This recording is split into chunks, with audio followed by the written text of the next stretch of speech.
আসসালামু আলাইকুম। Bangladesh job ready basic Excel কোর্সের নবম ক্লাসে আপনাদেরকে স্বাগতম। আজকের ক্লাসে আমরা আরো কিছু কিবোর্ড শর্টকাট জানবো, যার মাধ্যমে আমরা আমাদের কাজের গতিকে কি করতে পারি, আরো দ্বিগুণ করতে পারি। তাহলে চলুন আমরা এক্সেলে যাই এবং দেখতে শুরু করি আজকে আমরা কি কি শর্টকাট জানবো। আমরা এক্সেল ফাইলে চলে আসলাম। আসার পরে আমরা আজকে প্রথমে যেটা জানবো যে আমরা কিবোর্ড শর্টকাটের মাধ্যমে কিভাবে আমরা এই যে ট্যাবগুলোর সঙ্গে আমি আপনাদেরকে পরিচয় করে দিয়েছিলাম যে এই হোম ট্যাব থেকে শুরু করে হেল্প পর্যন্ত এগুলা কি ট্যাব। এই ট্যাবগুলোতে আমরা কিবোর্ড ব্যবহার করে কিভাবে যাওয়া আসা করতে পারি। তাহলে দেখেন, আমি যখন ডাটা ট্যাবে থাকবো, ডাটা ট্যাবে কাজ করাকালীন আমি কিভাবে হোম ট্যাবে চলে আসবো। তার জন্য আমরা কি করব, কিবোর্ড থেকে অল্টা এইচ চেপে আমরা কি করতে পারি, হোম ট্যাবে চলে আসতে পারি। তাহলে আমি কিবোর্ড থেকে এখন কি চাপবো, আমি ডাটা ট্যাবে রয়েছি, সেখান থেকে হোম ট্যাবে চলে আসার জন্য অল্টা এইচ চাপবো। তাহলে আমি কি করব, হোম ট্যাবে চলে আসলাম। অল্টা এইচ চাপার মাধ্যমে হোম ট্যাবে চলে আসলাম। এরপরে আমি হোম ট্যাবে কাজ সেরে আবার যদি অন্য কোনো ট্যাবে যেতে চাই, ইনসার্ট ট্যাব হতে পারে, পেজ লেআউট ট্যাব হতে পারে, সেটাতে আমরা কিভাবে যাব। এরপরে আমরা চলে যাব, এরপরে আমরা যাব ইনসার্ট ট্যাবে। তাহলে অল্টা এন ব্যবহার করে আমরা ইনসার্ট ট্যাবে চলে যেতে পারি। আবার যদি এই ইনসার্ট ট্যাবের কাজ শেষ করে আমি অন্য কোনো ট্যাবে যেতে চাই, কিভাবে যাব, আমরা যদি এখন ডাটা ট্যাবে যেতে চাই তাহলে আমরা কি ব্যবহার করব, অল্টা এ ব্যবহার করে ডাটা ট্যাবে চলে আসলাম। এরপরে আমরা আরও একটা শর্টকাট জানবো, সেটা হচ্ছে যে আমরা ভিউ ট্যাবে কিভাবে যাব। অল্টা ডব্লিউ ব্যবহার করে আমরা ভিউ ট্যাবে চলে যেতে পারি। এরপরে আমরা দেখব যে ফর্মুলাস ট্যাব, অর্থাৎ আমাদের যে ট্যাবগুলো রয়েছে, ট্যাবগুলোর মধ্যে যে ফর্মুলাস ট্যাব রয়েছে, এটা আমাদের সবচেয়ে বেশি ব্যবহার হয় এবং সেই ট্যাবে আমরা কিভাবে যেতে পারি। সেই ট্যাবে আমরা যাব অল্টা এম ব্যবহার করে আমরা ফর্মুলাস ট্যাবে চলে আসলাম। এবং এই ফর্মুলাস ট্যাব থেকেই আমরা কিন্তু যোগ, বিয়োগ, গুণ, ভাগ এবং বিভিন্ন সূত্র অ্যাপ্লাই করি এবং এখান থেকে আমরা সেগুলো পেয়ে থাকি। এই জন্য আপনাদেরকে সবসময় মনে রাখতে হবে যে আমরা এই যে অল্টা এম ব্যবহার করে ফর্মুলাস ট্যাবে আসতে পারি। এরপরে আমরা দেখব যে পেজ লেআউট ট্যাবে আমরা কিভাবে যেতে পারি। অল্টা পি ব্যবহার করে আমরা পেজ লেআউট ট্যাবে যেতে পারি। অল্টা পি ব্যবহার করে আমরা পেজ লেআউট ট্যাবে যেতে পারি। এই পেজ লেআউট ট্যাবটা আমাদের কি কাজে প্রয়োজন হয়, ওই যে আমরা এমএস ওয়ার্ডের যে পেজ সেটআপ করেছিলাম, ঠিক সেই কাজটা আমরা এখান থেকে করতে পারি। আমরা যখন ডকুমেন্ট রেডি করব, রেডি করার পরে আমাদের যখন সেটা প্রিন্ট দেওয়ার প্রয়োজন হবে, তখন আমরা কিন্তু এখান থেকে পেজ সেটআপ আগে করে নেব, তারপরে আমরা প্রিন্ট দেব। এই জন্য আমরা এই পেজ লেআউট ট্যাবে খুব সহজে আসার জন্য আমরা কি ব্যবহার করব, অল্টা পি ব্যবহার করে আমরা পেজ লেআউট ট্যাবে আসতে পারি। এরপরে আমাদের অনেক সময় কোনো ফিল কালার দেওয়ার প্রয়োজন হতে পারে, যে এই ফিলের গুরুত্ব বেশি, এই ফিলের গুরুত্ব কম, এরকম যখন আমাদের প্রয়োজন হবে তখন আমরা কি করতে পারি, ফিল কালার দিতে পারি।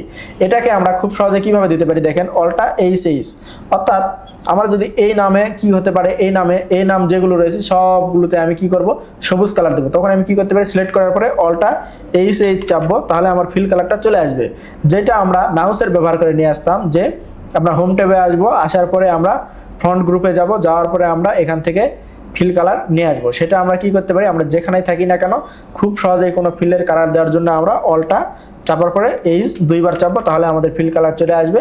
এখান থেকে আমরা নিজেদের প্রয়োজন মতো বা ইচ্ছা মতো যে কোনো কালার দিতে পারি।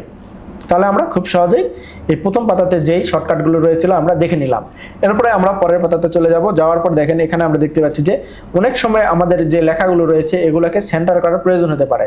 তো আমরা এই যে দেখেন, আমরা সেন্টার আগে কিভাবে করতাম, আমরা করতাম যে হোম ট্যাব থেকে এই যে অ্যালাইনমেন্ট রয়েছে, অ্যালাইনমেন্ট থেকে আমরা এটাকে লেফট, রাইট, তারপরে বাম, এগুলো আমরা কি করতাম, সেন্টার করতাম, অর্থাৎ বিভিন্ন দিকে আমাদের লেখাগুলোকে সেন্টার করতাম। কিন্তু এগুলো আমরা এক ক্লিকে আমরা কিভাবে মাউসের কিবোর্ডের শর্টকাটে ব্যবহার করে আমরা সেন্টারে নিয়ে আসতে পারি সেটা এখন আমরা দেখব। তাহলে আমার এই লেখাটি কি রয়েছে, রাইট সেন্টারে রয়েছে, এটা আমি এখন কি করব, সেন্টারে নিয়ে চলে আসবো। দেখেন, তার জন্য আমরা কি ব্যবহার করব, অল্টা এইচ কিবোর্ড থেকে চাপবো, অল্টা এইচ চাপার পরে দেখেন, চাপার পরে আমার লেখাটা কি হয়ে গেল, মাঝখানে চলে আসলো। অল্টা এইচ চাপার পরে আমার লেখাটা এই যে সেল ছিল, সেলের মাঝখানে চলে আসলো, অর্থাৎ লেখাটা সেন্টারে চলে আসলো। এভাবে আপনারা সেন্টারে নিয়ে আসতে পারেন। এরপরে আমরা যেটা দেখবো যে দেখেন, আমরা অনেক সময় তথ্য বা উপাত্ত তৈরি করতে গিয়ে আমরা কি করি, টেবিলের ব্যবহার করি।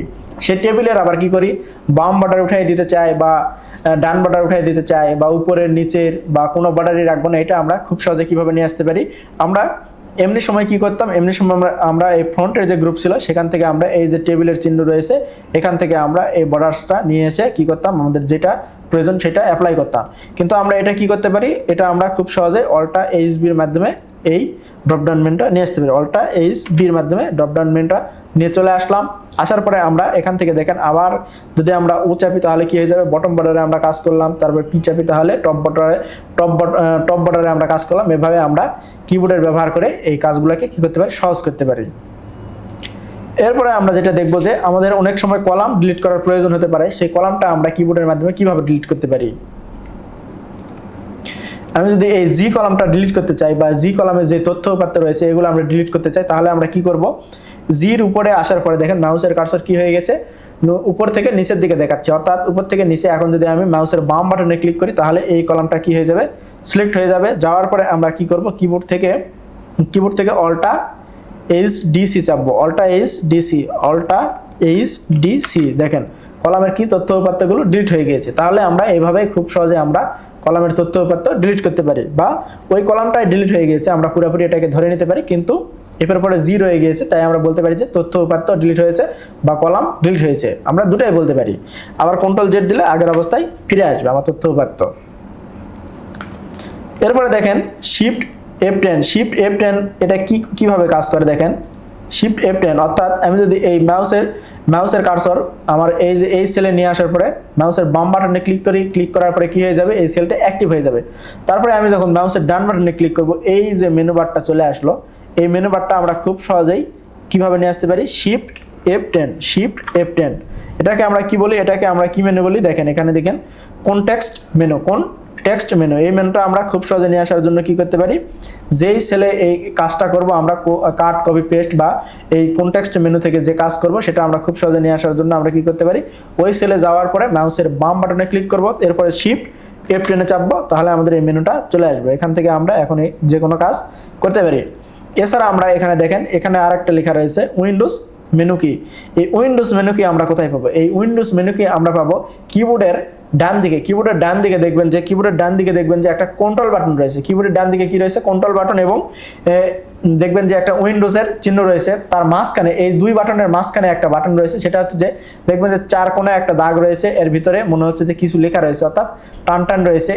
এই মেনুটাই হচ্ছে যে, এই বাটনটাই হচ্ছে যে এই উইন্ডোজ মেনু কি। তাহলে আমরা দেখেন তাহলে আমরা এখন কি চাপবো, শিফট উইন্ডোজ মেনু কি চাপলেও কিন্তু এই কনটেক্সট মেনুটা চলে আসলো। এখান থেকে আমরা এখন কাট কপি পেস্ট করতে পারি।